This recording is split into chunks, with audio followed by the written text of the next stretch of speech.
Aduh, katanya. Aduh, katanya. Ayam cerutu, cenah cerutu, dia bilang seperti itu. Saya kaget, aduh, kaget campur bingung. Aduh, ini gimana? Di sini nyari cerutu kemana? Persis setelah ngomong, dia langsung nggak bisa jalan. Aduh, katanya, kayak ada yang lempar.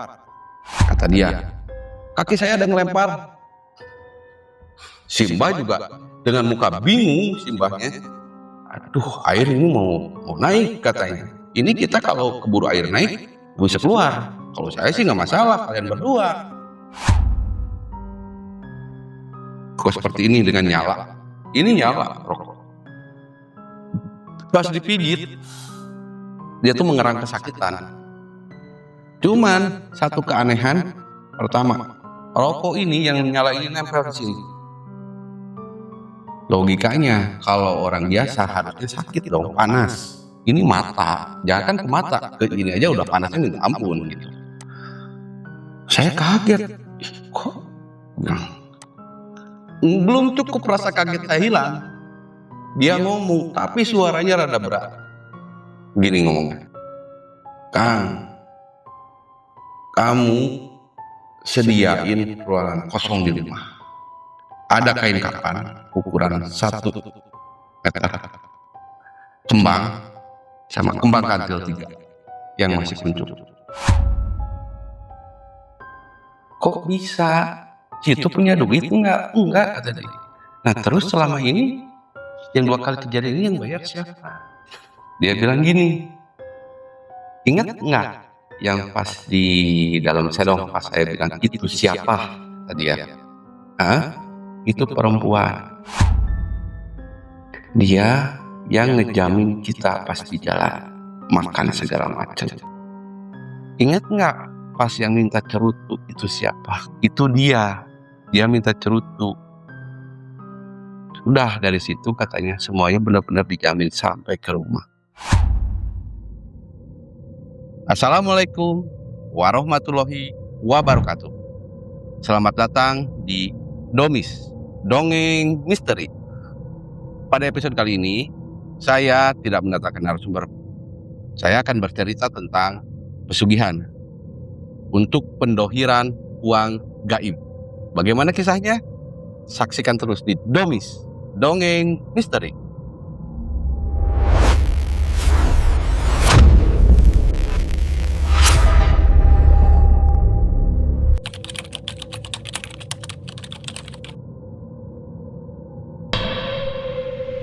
Awalnya, saya tidak percaya untuk hal-hal gaib. Dalam artian apalagi untuk penggandaan uang dan mendatangkan misalkan emas dan sebagainya. Tetapi pada suatu saat ketika saya pindah ke daerah Jawa Barat, ada satu kejadian yang membuat saya percaya bahwa uang gaib itu ada. Awalnya seperti ini. Waktu itu saya diajak sama seorang kakek-kakek.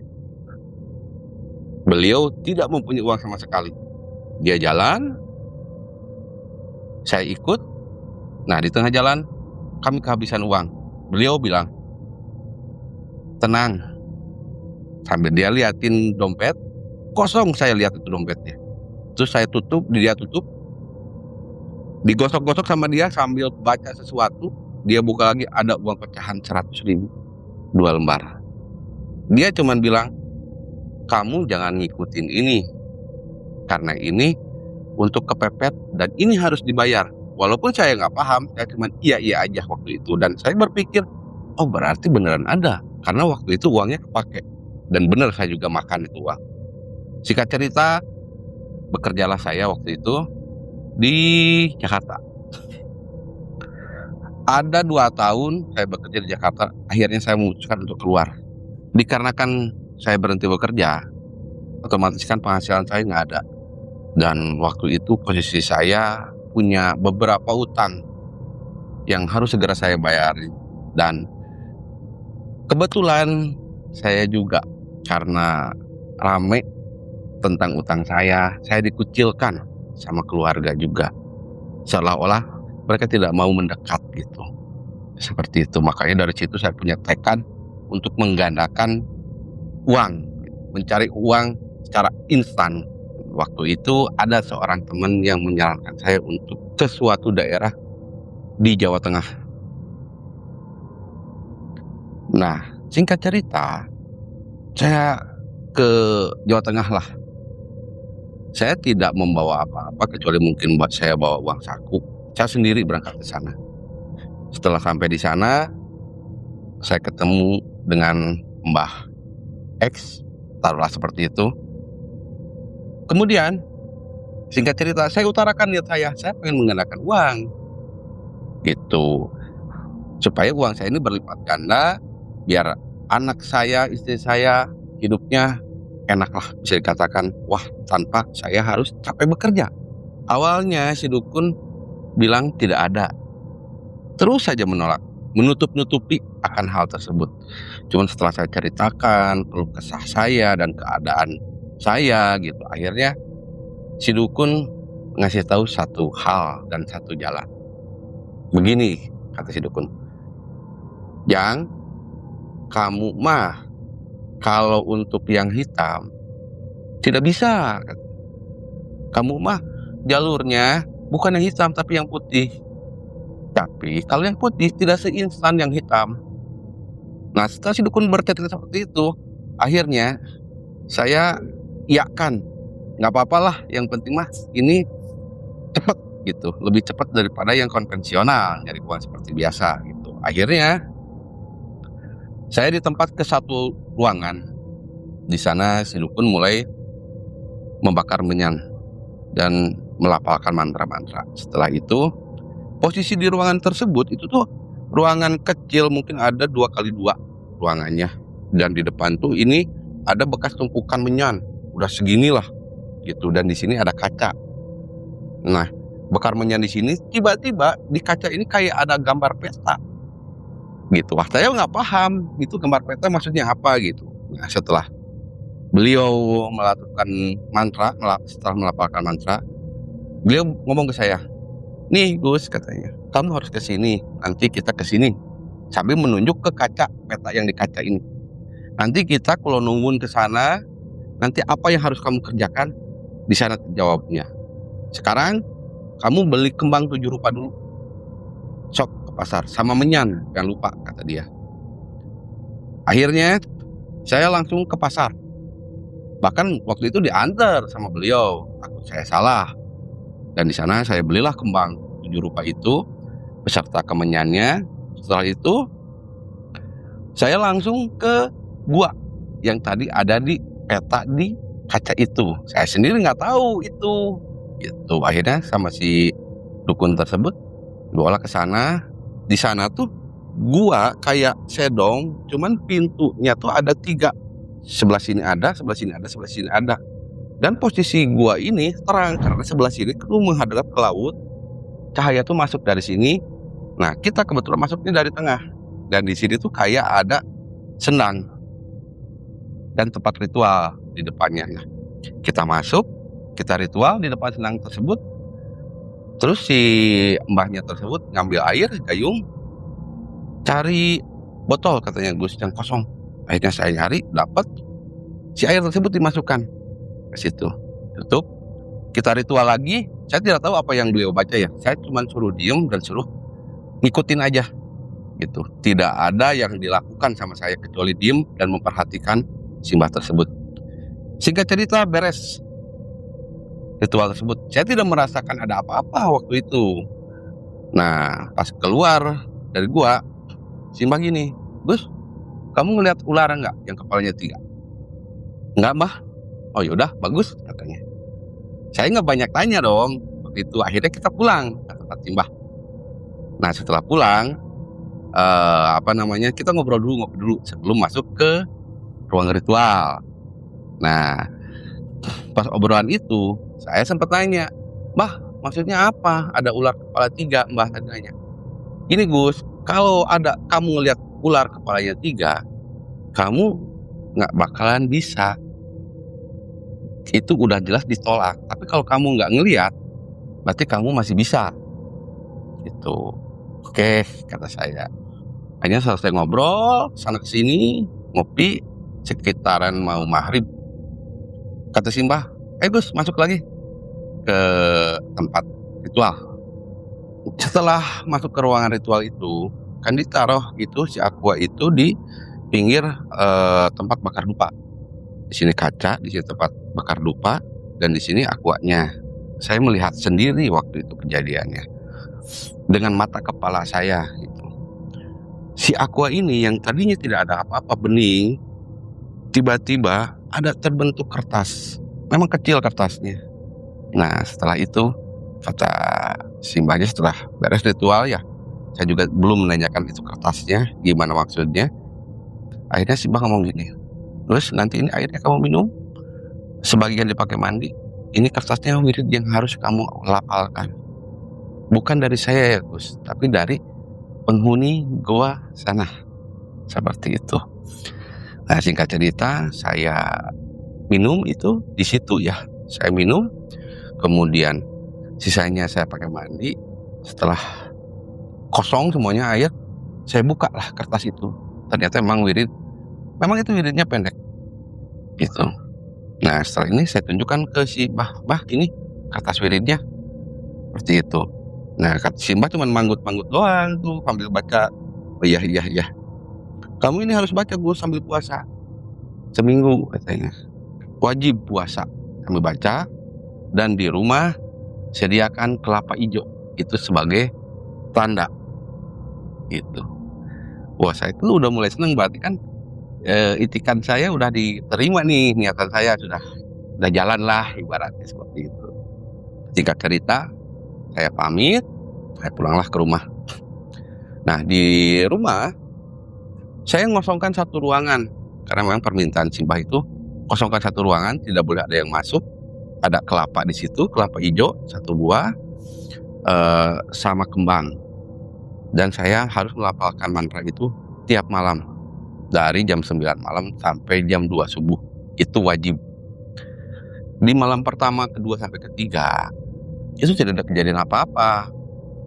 Nah di malam keempat mulai ada keganjilan. Awalnya keganjilan bukan terjadi kepada saya, tapi kepada istri saya. Awalnya gini, saya masuk ke ruangan. Nah saya bacalah wirid.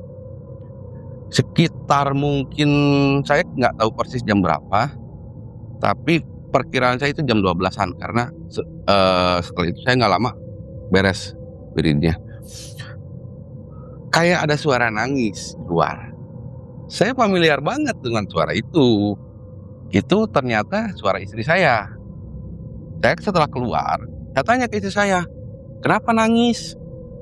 Tadi ada yang ngomong katanya. Lah ngomong? Kan gak ada orang. Saya bilang. Ya makanya dia ketakutan. Gitu. Emang bilang apa? Saya bilang. Jangan berisik. Seperti itu doang. Itu udahlah akhirnya diabaikan karena kan sedang melakukan ritual. Mungkin istri saya lagi main HP keganggu. Singkat cerita, sampailah di malam ke-7. Waktu itu malam ke-7 itu bertepatan dengan malam Jumat Kliwon. Saya masuk di jam 9. Nah, baru saya masuk, dinding-dinding kamar itu tuh hilang semuanya. Ini penglihatan saya ya. Di dinding kamar hilang semuanya. Yang terlihat sama saya kayak savana, semua rumput. Cuman ada satu pohon, tapi jauh di sana.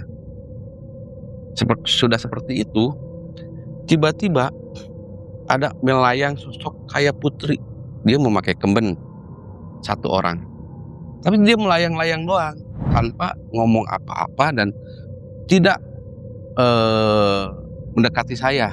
Cuman dia melayang-layang di dekat pohon yang satu itu. Saya belum tahu itu maknanya apa ya. Akhirnya saya terus aja melafalkan mantra itu. Nah, singkat cerita, pandangan saya hilang. Kembali ke normal. Saya di ruangan lagi. Setelah itu kejadiannya, si lantai itu seperti ombak. Kayak gini posisinya. Tapi anehnya saya enggak ngerasa goyang-goyang, cuman saya ngelihat ini lantai tuh kayak gini, seperti itu. Nggak lama kemudian setelah itu disusul ada sosok tinggi besar. Saya kaget dong waktu itu. Nah, kebetulan saya kan penakut memang basicnya ya. Saya kaget, saya nggak mikir panjang, saya langsung keluar kamar karena saya takut ada apa-apa gitu. Karena waktu itu si Mbah nggak cerita bakal ada sosok tinggi besar yang menyeramkan. Itu. Akhirnya saya keluar, saya nyamperin istri dengan muka pucat pasi. Saya nggak bisa ngomong apa-apa waktu itu, diem aja. Nah pas saya di luar itu, di dalam tuh berisik banget, kayak suara orang mukulin tembok. Padahal kan di dalam nggak ada orang secara kasat matanya. Tapi memang waktu saya keluar itu ada satu sosok makhluk tinggi besar. Singkat cerita suara-suara tersebut akhirnya dengan perlahan hilang. Dan waktu pun menjelang jam 6. Saya teleponlah ke si Mbah. Mbah, saya ceritakan kejadian semalam. Ini gini. Kata si Mbah, aduh, kenapa kamu lari? Harusnya kamu ngobrol. Itu udah datang katanya. Itu baru pengawalnya, belum rajanya, kata si Mbah. Aduh, gimana tuh Mbah? Ya udahlah, kamu kesini lagi aja. Karena kamu ini udah batal katanya.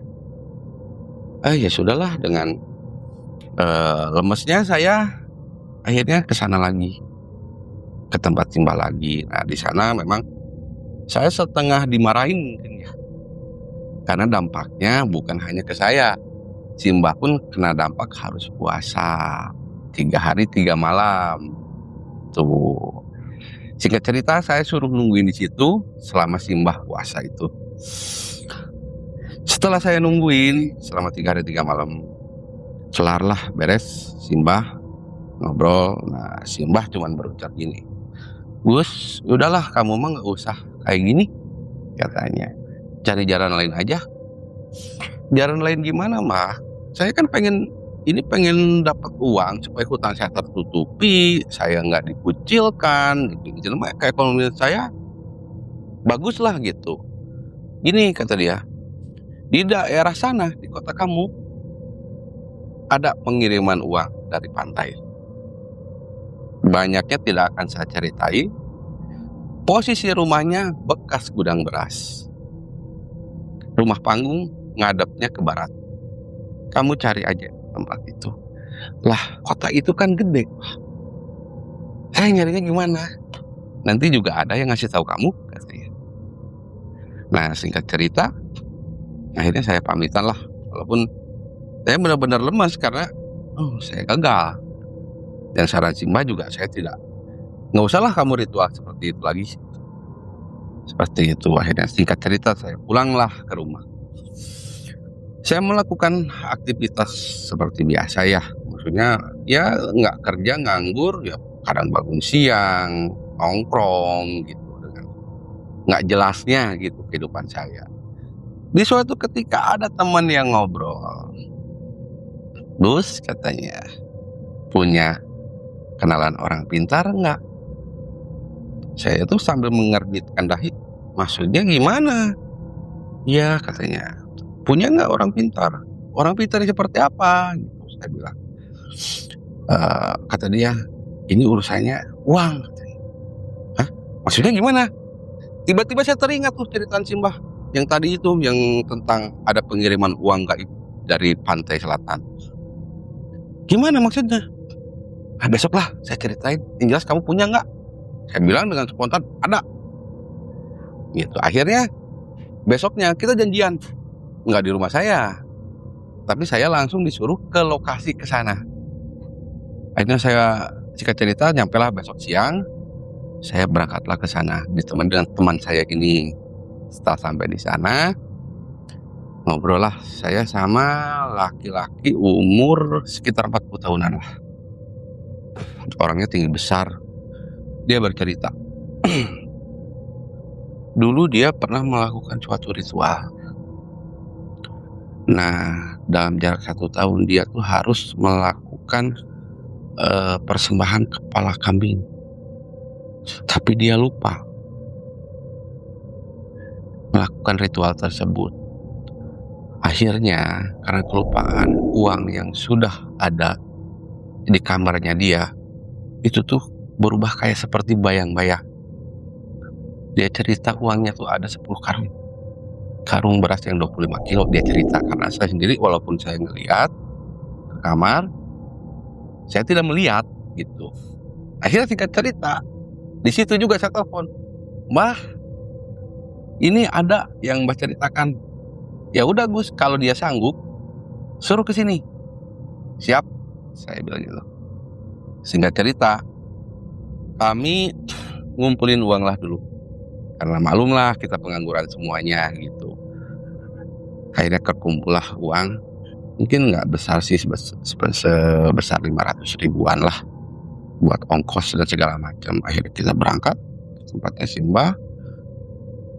Setelah sampai, Simbah juga rautnya itu raut senyumnya itu senyum senang gitu. "Gus," katanya, "udah ini mah kita kerjain." Simbah tiba-tiba langsung bilang kayak gitu. Nah, akhirnya Simbah sama si pelaku itu yang punya uang gaib itu ngobrol lah. Simbah bilang, "Tenang Gus," katanya, "kamu dapat bagian." Seperti itu. Bahkan si pelakunya juga ngomong, "Kamu dapat bagian Kang, tenang," katanya, "nggak usah ngapa-ngapain, cuman bantuin saya." Nah, habis gitu mereka masuk ke ruangan ritual yang pernah saya masukin. Ada mungkin 1 jaman, setelah itu keluar lagi mereka. Saya tanyalah, "Gimana Kang pas di dalam?" "Nggak tahu," dia ngelihat peta nanti kita ke sana, kata dia. Pasti sama dalam hati saya, jadi kayak sama saya. Ini kata Simbah, "Nanti Gus, nanti ya A," bukan ke saya ya, ke si pelaku ini, "Nanti ya jam 4-an kita berangkat." Ya, akhirnya kita nunggu jam 4, ngobrol di situ, ngopi. Nah, mendekati jam 4, Simbah bilang, "Ayo ke sana." Akhirnya kita berangkat ke sana. Saya pikir ke gua tempat saya waktu itu, gitu. Ternyata berbeda guanya. Nah, nyampelah ke lokasi, itu tuh memang posisinya sama di pinggir pantai. Cuman ini lebih dekat ke pantainya. Nah, tadi taruhlah motor di tukang warung. Malah kita sempat ngopi dulu di situ. Soalnya kata Simbah, "Entar dulu, belum dipanggil," katanya. Nah, sambil ngopi ini, saya tanya-tanya, "Ini daerah apa? Nama daerahnya?" Nah, kata Simbah, "Ini daerah namanya Karangbolong di daerah Cilacap." Seperti itu. Oh, gitu. Memang saya pernah dengar di salah satu internet ada tempat ritual di sini. Nah, singkat cerita, Simbah ngajak, "Yuk kita jalan." Saya ngikutin lah jalan. Posisinya ini warung tempat saya. Nah, ini kita jalan ke sini, motor di sini. Kita datang dari arah sini nih. Karena datang dari bukit, turun. Nah, ini warung, kita jalan ke sini. Di sini ada mercusuar. Kita hampir ke mercusuar ini, kita turun, ada jalan setapak ke dalam. Dan ketemulah Sedong. Sedong tuh kayak gua yang memang benar-benar di bibir pantainya gitu. Nah, saya berpikir loh, ini kalau air naik kita nggak bisa keluar gitu. Tapi saya nggak mengutarakan. Dan sebelum masuk, Simbah bilang, "Jangan bilang apa-apa. Apapun yang kalian lihat, yang kalian rasakan, ceritanya nanti setelah keluar gua." Ingat ya pesan saya. Keras Simbah ngomong. Nggak biasanya dia keras kayak gitu, biasanya lemah lembut. Nah, kita mengiyakan. "Siap Mah." Itu tingkat cerita kita masuklah. Dan gambaran di Sedong itu memang luas, pintunya kecil. Tapi pas masuk ke dalam itu luas banget. Dan ada semacam makam, ukurannya itu sekitar 1,5 meter lah panjangnya. Lebarnya nggak ada 1 meter, semeter kurang. Cuman itu dari batu yang tertata rapih. Saya perhatiin Simbah, keganjilan pertama yang saya lihat, pas mau masuk ke dalam Sedong tersebut, Simbah ini tidak pakai kalung. Tapi kenapa pas di dalam tiba-tiba saya ngeliat beliau pakai kalung batu di sini. Tapi saya nggak banyak cerita ya, nggak banyak nanya dulu. Nah, singkat cerita, kita menghadap ke si makom tersebut. Di sini Simbah, kami berdua di belakang. Simbah teman bilang sambil ngelirik seperti ini, jangan berisik ya. Gitu. Kita mulai. Nah, pas di dalam itu, pas ritual, di depan Simbah saya nggak ngeliat apa-apa. Tapi nggak lama kemudian, sekedipan mata, kenapa ada 3 benda? 1, kain warna merah. 2, kaca kecil lah. Yang ketiga, itu kayak ada cempor zaman dulu, centir yang dari minyak. Ada 3 benda itu. Padahal sebelumnya Simbah nggak bawa itu, gitu. Nah, saya diem aja gitu, sama beliau. Nah, pas diem itu, saya dari kejauhan ngelihat kayak ada orang yang tapak di sebelah sana ujung. Cuman masih samar ya, nggak tahu bener itu orang yang tapak atau gimana, saya sendiri nggak tahu. Nah, singkat cerita, ritual bereslah, belum ada kejadian aneh. Ritual beres, kata Simbah, sudah katanya. Sudah, ayo kita siap-siap pulang. Yang tadi 3 benda itu dimasukin ke jaket Simbah, masukin semuanya. Pas kita baru dari posisi duduk mau berdiri, teman saya merhatiin 1 titik ke arah kirinya. Dia bilang secara spontan, "Mbah, itu siapa?" Gitu. Persis setelah ngomong, dia langsung nggak bisa jalan. Aduh katanya, kayak ada yang lempar. Kata dia, kaki saya ada yang lempar. Simbah juga dengan muka bingung, Simbahnya. Aduh, air ini mau naik katanya. Ini kita kalau keburu air naik bisa keluar. Kalau saya sih nggak masalah, kalian berdua. Akhirnya, udah gimana caranya kita gotong? Akhirnya digotong tuh, walaupun dengan jalan keluarnya yang curam. Kita paksain gotong, karena memang nggak bisa jalan, kakinya sebelah kiri itu kayak ada yang ngelempar katanya. Singkat cerita sampailah warung, dan di warung juga nggak lama, terus kita bergegas pulang ke rumah. Pas datang ke rumah Simbah tuh kondisi maghrib. Itu teh datang ke sana.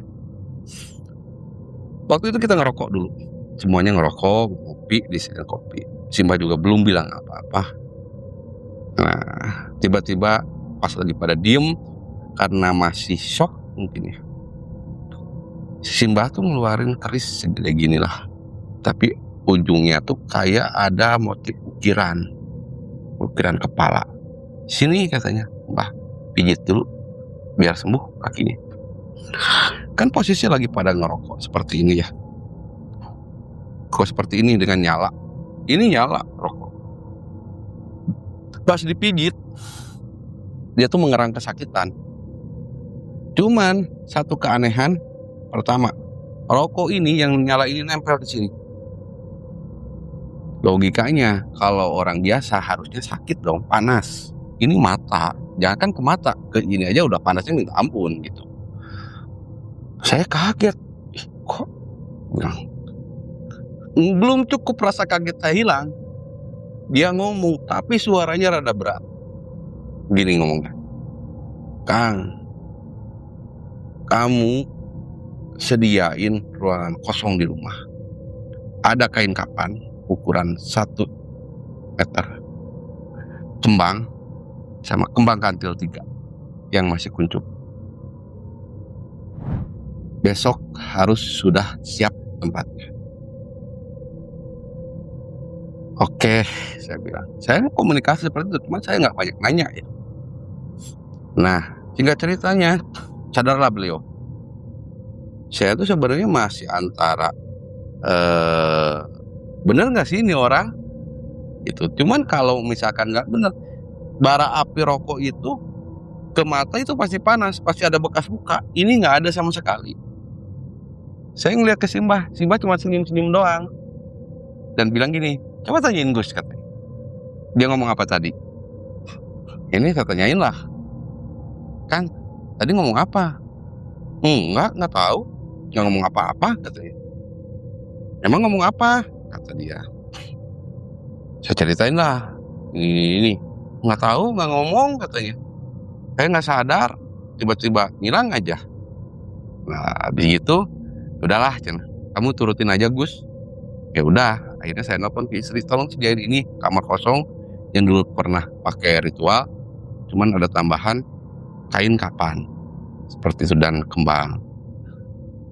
Langsung disiapin sama istri saya, kalau yang di kamar saya mah. Nah, setelah itu mereka berdua masuk lagi ke ruang ritual. Keluar dari ruang ritual, teman saya itu yang 3 benda itu ternyata dibawa sama teman saya. Itu katanya buat mendohirkan uang tersebut. Singkat cerita, pada itu jam 10 malam lah, kami disuruh pulang sama Simbah. Mau nggak mau kalian harus balik sekarang. Entah nyampe jam berapa ke sana terserah. Tapi satu hal yang harus kalian perhatiin, jangan balik lagi ke sini. Harus nyampe dulu ke sana, gimana pun caranya. "Oke, Mbah." Gitu. Teman saya yang ngokehin, kalau saya mah ya kan cuman ngikut lah, nganter posisinya waktu itu. Nah, singkat cerita, teman saya bilang gini, "Gus, duit ada berapa?" "Ini ada sisa 300," kata saya bilang. "Ya udah kasihin ke Simbah." "Semuanya?" saya bilang. "Iya, semuanya." "Lah nanti kita balik gimana?" "Udah urusan aku," kata dia. Pikir saya, dia pegang uang gitu. Makanya saya juga waktu itu nggak semuanya ke Simbah dikasihin. Saya kasihin 250.000 waktu itu. Bahkan Simbah pun ngomong, "Kalian ada nggak buat balik? Jangan sampai kalian di jalan itu ada apa-apa karena habis bensin segala macam." Dengan yakin teman saya bilang, "Tenang Mbah, udah ada, kita ada pegangan."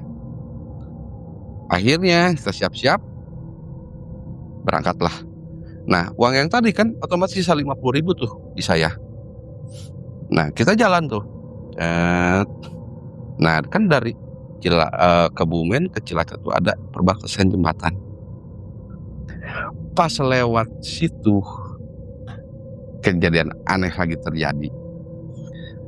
Teman saya kan bawa motor, teman saya di belakang. Teman saya mengerang-ngerang, "Aduh," katanya, "aduh," katanya, "ayang cerutu, cenah cerutu," dia bilang seperti itu. Saya kaget, kaget campur bingung. Aduh, ini gimana? Di sini nyari cerutu kemana? Nah, akhirnya saya ngomong, "Kang, nggak ada cerutu. Pokoknya harus ada," kata dia. "Nggak mau tahu gimana caranya, harus ada cerutu."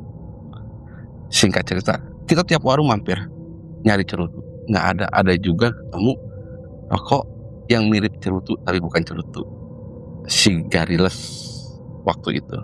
Nah, saya bilang, "Adanya sigariles gimana?" "Udah nggak apa-apa."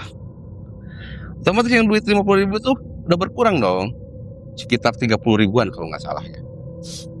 Nah, dirokok lah sama dia. Dengan kayak ngerokoknya itu saya perhatiin kayak pas sedotan pertama, kayak plong banget gitu. Dan dia udah ngomong lagi, bicaranya udah standar lagi gitu, biasa lagi. Kita ngobrol di jalan sana kesini, ngerokok. Bahkan dia bilang, "Kang nih ngerokok," katanya, "yang cerutu itu ya, sigaret itu." Padahal saya nggak suka rokok seperti itu, tapi saya paksain. Ya udah, saya ngerokok sambil di motor tuh, karena kan perjalanan lewat jalur pinggir, saya nggak lewat jalur tengah. Nah, sambil ngerokok, dia bilang gini, tiba-tiba gini, "Udah Kang, tenang, selama perjalanan dijamin." Maksud saya, dengar kata-kata seperti itu tuh kaget.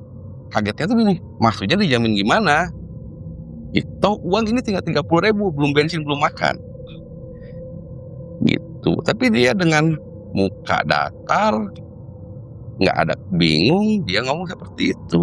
Singkat cerita saya nggak bertanya lebih lanjut lah, cuman ya walaupun saya dalam pikiran itu masih bingung ya, uang 30.000 jelas nggak bakal cukup sampai ke rumah. Nah, waktu itu beli bensin lah kita di pom bensin 25.000, sisa uang 5.000 lagi. Tiba-tiba pas nyampe di perbatasan Jawa Barat Jawa Tengah, dia nanya, lapar nggak, mau ngopi nggak? Saya stop spontan dong. Lah kamu nggak mikir duit tinggal 5.000, nawarin rokok, nawarin kopi, nawarin makan? Saya bilang, iya, udah kalau mau ayo berhenti, kita cari warung. Saya dengan perasaan bingung, akhirnya saya turutin dia. Udah berhentilah di salah satu warung. Pas turun, pas mau duduk ya, dia bilang, Kang, kamu pesan kopi 1, bayar ya pakai uang yang 5.000 itu. Tapi kamu yang mesen. Ya. Ini saya mesen kopi 1. Bu, pengen kopi hitam 1. Ya, kata si ibu. Akhirnya kopi hitam datang. Kan rokok nggak ada ya, udah habis rokok. Dia nanya, mau rokok nggak? Mau lah. Ya udah pesen. Lah, pesen gimana? Duitnya kan udah habis, ini paling cukup buat kopi. Kopi juga 1. Udah, gak usah banyak nanya. Aku yang mesen. Rokok sebungkus, sama saya sebungkus katanya. Diantarin lah. Kemudian kata dia, mau ngemil nggak? Saya makin bingung. Gitu, apa dia punya uang gitu. Nah, singkat cerita pesanlah mie. Habis gitu, mie diantar, kopi datang, rokok datang, kita ngopi, makan, sama ngerokok. Saya sudah beres, dia bilang, udah bayar dulu itu yang kopi. Saya nanya, Bu, saya tadi kopi 1 berapa? 5.000. Udah beres. Terus gitu, terus saya bilang, diem, jangan ngomong apa-apa. Ya. Dia ngomong ke si ibu, Ibu, terima kasih. Gitu, saya jalan dulu. Iya, Jang, katanya. Mangga hati-hati di jalan. Emang mau kemana? Mau ke kota A, gitu. Hati-hati ya. Padahal mah santai-santai dulu aja, katanya. Jangan buru-buru atau masih gerimis. Memang waktu itu suasana gerimis ya. Enggak Bu, mumpung kecil kita mau ngelanjutin perjalanan. Nah, saya kaget. Saya perhatiin dia nggak ngeluarin uang, dia malah interaksi sama si ibunya nggak nagih. Padahal kan rokok 2 bungkus sama mie. Seperti itu. Akhirnya saya belum banyak nanya ya. Kita jalan lagi. Baru berapa kilometer, bensinnya udah mau habis nih. Dia bilang, cari pom, katanya. Akhirnya pas sampai pom, bensin pas habis. Kata dia, udah tunggu di sini, saya yang isi. Dia dorong motor ke dalam. Bahkan dibantuin sama security nyampe ke tempat pengisian bensin. Saya kan ngeliat dari kejauhan ya, dari seberang jalan. Dia nggak ngeluarin uang, dia cuman kelihatan sama saya kayak gini doang, gemeteran, nunjuk doang. Kelihatannya diisi, begitu dia jalan. Dia bahkan bilang, aing mah kur isi 18.000 gitu. Nah, udah cenah meteran lah terakhir 18.000 nya gitu. Nuturkeun eta. Saya masih belum banyak tanya nih. Nah, kan saya nunggu di seberang itu ada warung. Dia bilang, udah kita berhenti dulu lah, kita ngerokok dulu sama ngopi. Lagi, kata saya. Iya, kita ngopi dulu katanya. Akhirnya ngopi. Nah, di yang ngopi kedua ini saya nggak banyak cerita, nggak banyak nanya. Dia yang mesen. Dari mulai kopi, dia beli rokok lagi. Bahkan ikut ngecas HP di situ. Kejadiannya sama. Gitu. Nggak bayar. Tapi disebut kabur, enggak juga, kita pamitan. Nah, setelah itu jalan. Kita jalan. Nah, pas di jalan kan saya penasaran nih. Ini tuh gimana, Kang? Kok bisa? Situ punya duit enggak? Enggak, kata dia. Nah, terus selama ini yang 2 kali kejadian ini yang bayar siapa?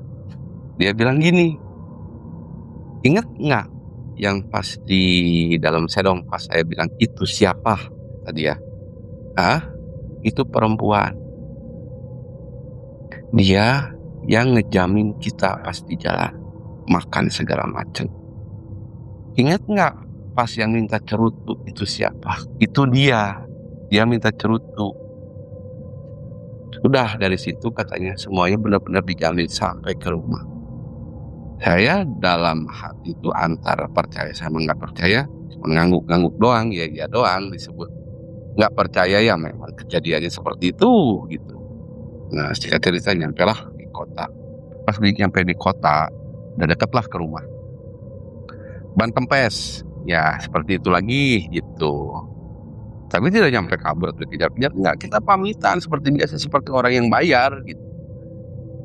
Nah, tapi kira-kira 1 kilo lagi, bukan 1 kilo, 5 kiloan lagi lah.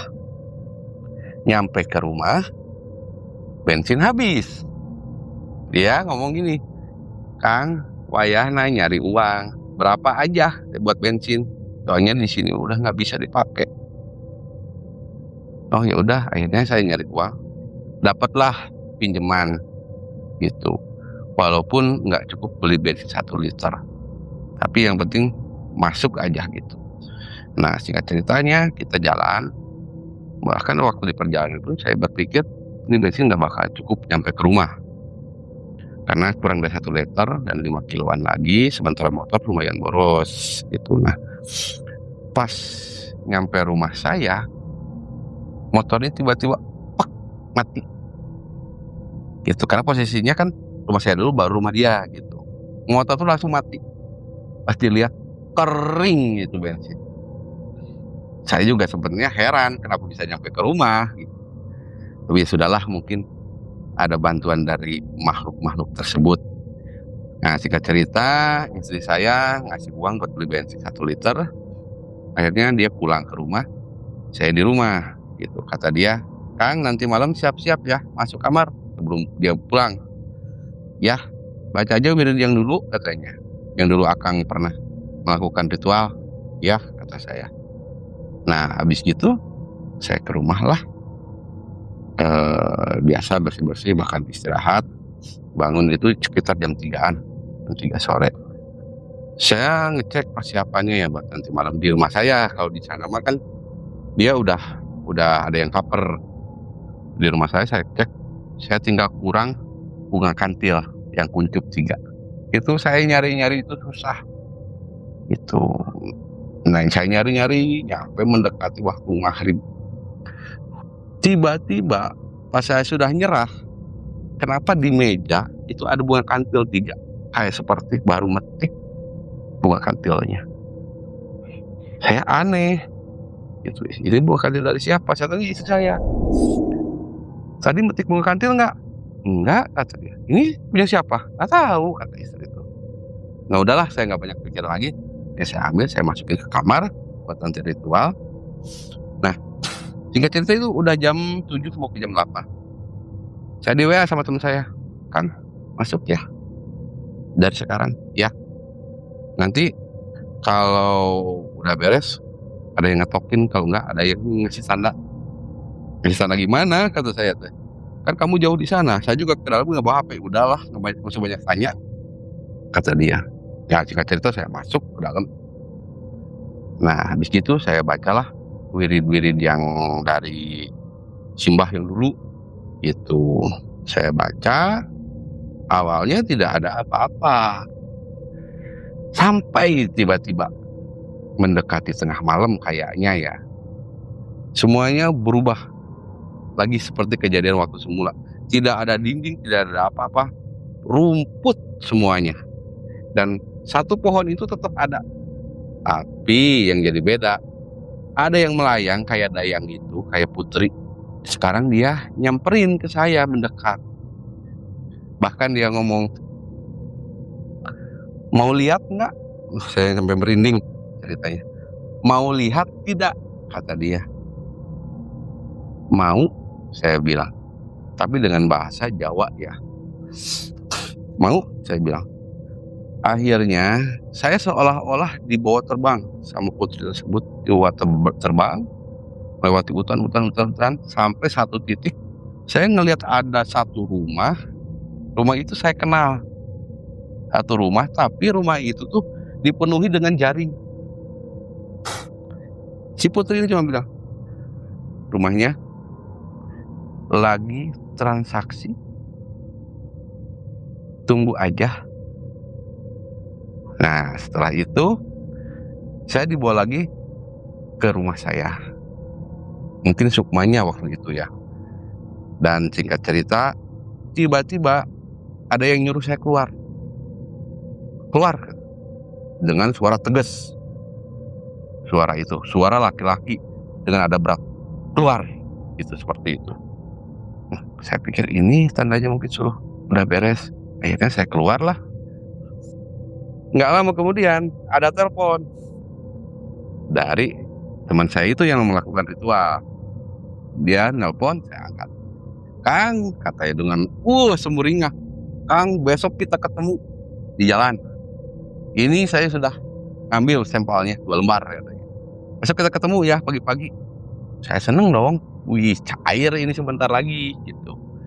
Nah, habis gitu singkat cerita pagilah saya ketemu dengan dia. Nah, dia ngeluarin uang. Kang, nih katanya, wah, baru suruh ambil 200, suruh ngecek benar apa enggaknya. Serius nggak ini? Iya. Kalau nggak percaya sana beliin, ini uangnya, kata dia. Saya nggak mau dong, saya takut.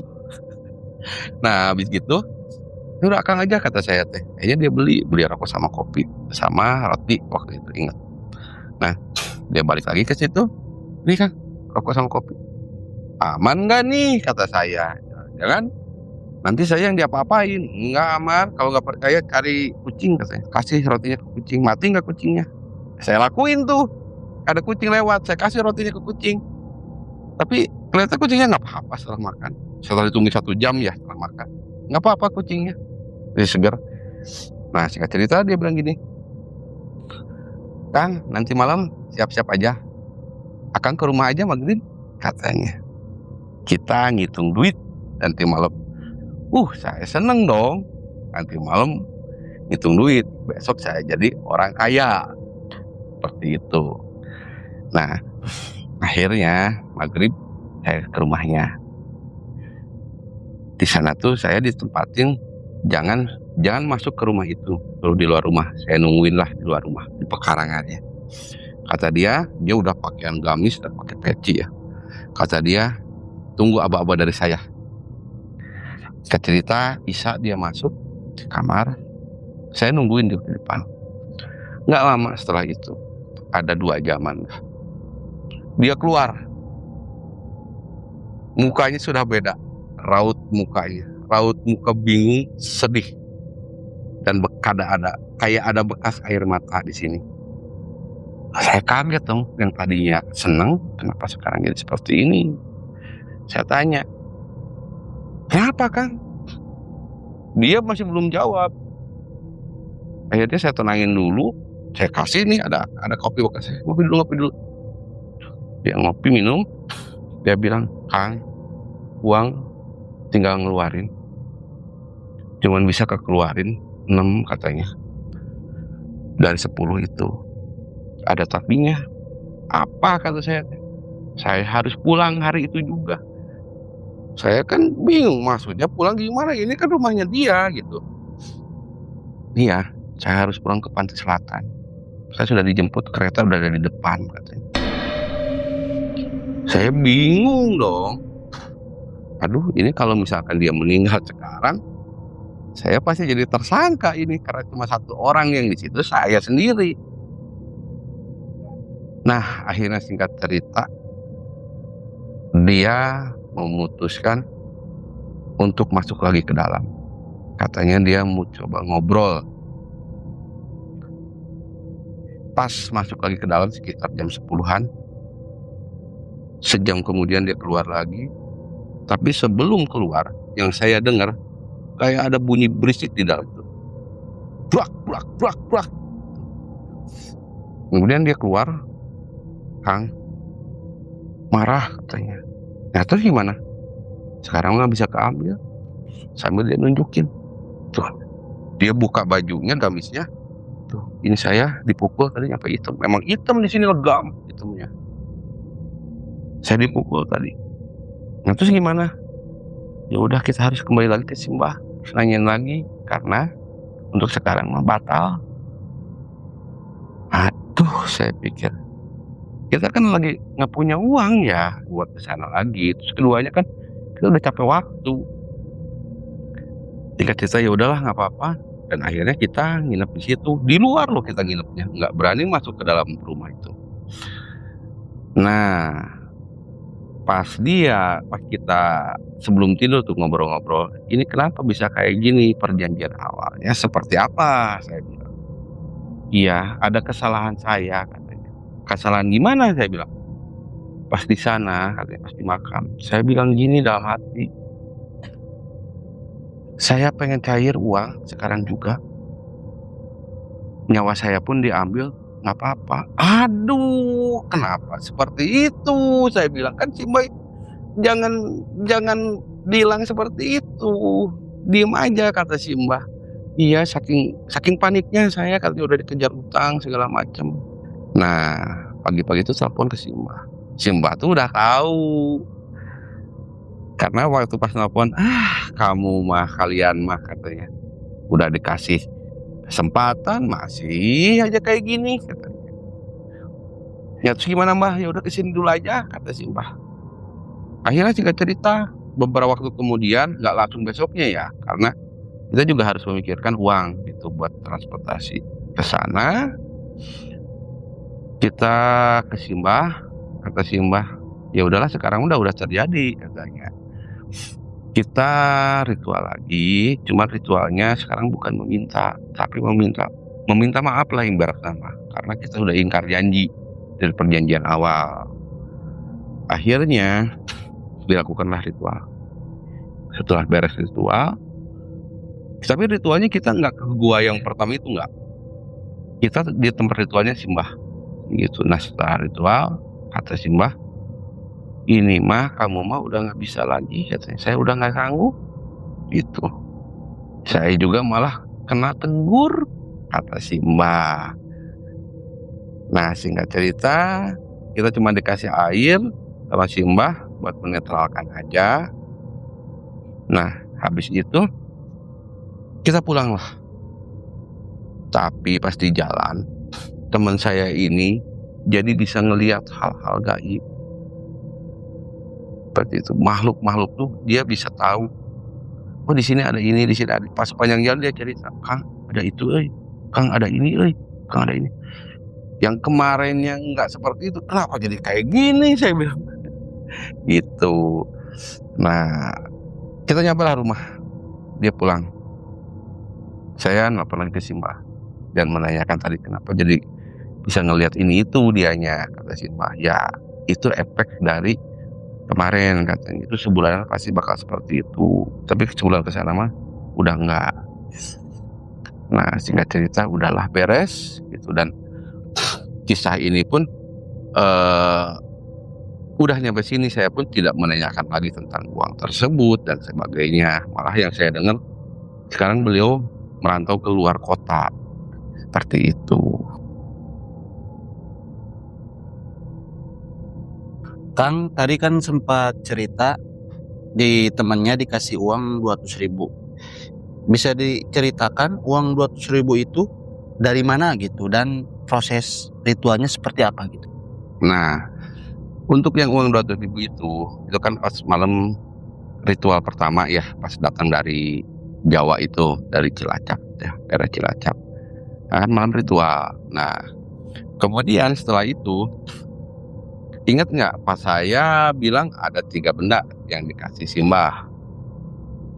Ada kaca, kain merah, sama cempor. Nah kemudian itu tuh kata dia, itu tuh dipakainya gini kaca, di bawahnya kain merah, di sini cempornya. Nanti yang kesorot itu berapa jumlah uangnya dari total 10 karung ya. Nah kemudian kata dia itu kesorotnya cuma 6 karung. Nah dari 6 karung itu dia ada yang nyuruh ngambil perempuan yang tadi ngikut. Si perempuan itu nyuruh ambil katanya. Dari karung mana aja yang kesorot, berapa yang keambilnya, kamu cobain itu di besok harinya.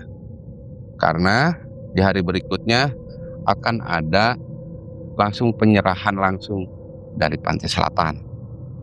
Katanya serah terima, mungkin bahasa kerennya ya. Seperti itu, makanya dia ngambil dari salah satu karung yang posisinya di tengah, katanya dia ambil, tapi yang keambil cuma 200.000. Seperti itu. Terus pas Akang ritual di rumah, Akang sempat melihat rumah dan kenal gitu rumah. Rumah siapa itu? Nah, rumah tersebut itu tuh rumah yang dipakai ritual itu. Dan itu tuh memang seluruh rumahnya itu terharang kayak jaring. Ada jaringnya. Berarti itu rumah temen Akang ya yang melakukan ritual itu maksudnya. Betul. Terus pas ritual penyembuhan temen Akang itu, si Mbah itu ngeluarin keris. Kerisnya itu digimanain sih? Nah, si kerisnya itu kan bentuknya segini. Ini kan ada di sini tuh gagang lah, bentuknya bentuk kepala gitu. Nah, dibalik jadi si kepala, berarti ini kaki ya, betis. Nah, si kepala ini yang digagangnya diginiin, tapi ntar pas ujungnya dia tekan gitu. Nah, pas ditekan ini dia ngomong yang tadi suruh nyiapin kain kapan, bunga sampai kembang kantil. Ya pas rokok itu nyentuh mata, pas ditekan di posisi sininya di kaki gitu. Terus Akang pernah ngejalanin ritual puasa selama 7 hari 7 malam. Puasanya itu apakah seperti umum masyarakat gitu? Subuh sahur, maghrib berbuka. Jadi gini, puasanya itu puasa ngebleng ya. Itu dari memang nggak makan nggak minum selama 7 hari full. Yang kerasa sama saya itu kerasa lapar tuh yang hari ketiga. Nah, ke hari selanjutnya itu udah nggak kerasa lapar. Cuma memang kalau haus masih ada rasa haus. Dan yang jelas yang terasa sama saya, terasa di badan tuh panas semuanya. Mau siang mau malam itu terasa panas. Itu seolah-olah badan kita tuh di dalam tuh terbakar. Setelah kejadian ritual ini selesai dan teman Akang itu merantau ke kota, apakah ada efek negatif gitu yang dirasakan baik si teman Akang atau keluarganya gitu? Kalau efek negatif yang saya lihat ya, karena kan beberapa hari setelah itu beres, dia memutuskan untuk keluar kota. Tapi yang saya lihat, dia bisa melihat hal-hal gaib. Pertama itu makhluk-makhluk. Pertama itu. Yang keduanya, keluarganya itu berantakan. Mungkin cerai segala macam ya. Sampai cerai segala macam seperti itu.